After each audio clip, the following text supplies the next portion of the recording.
ভারত স্বৈরাচারকে আশ্রয় দিয়ে বাংলাদেশের মানুষের বিরাগ ভাজন হলে বিএনপির কিছু করার নেই।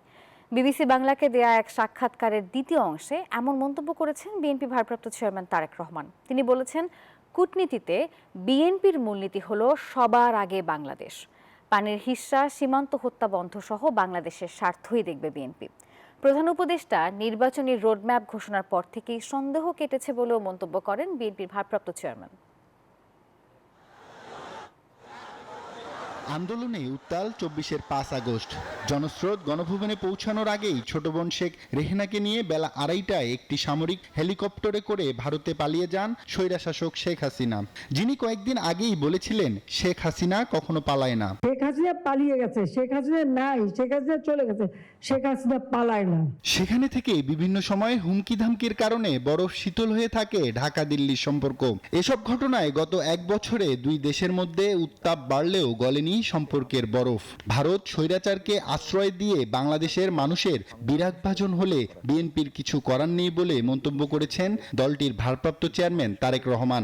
বিবিসি বাংলার প্রকাশিত সাক্ষাৎকারের দ্বিতীয় অংশে এমন মন্তব্য করেন তিনি।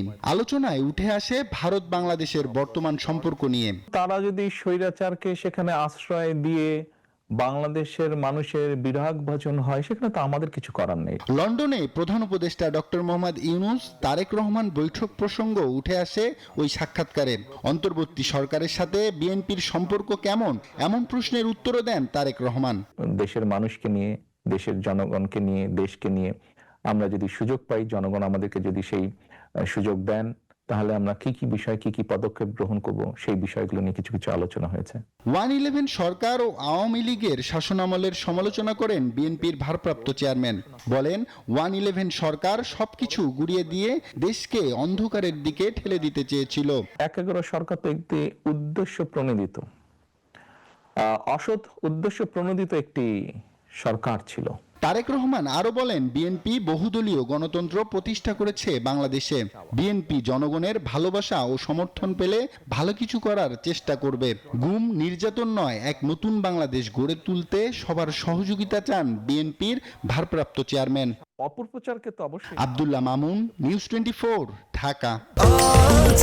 স্বাস্থ্যকর অল টাইম হানিকম, সব সময় অল টাইম হেলদি লাইফ।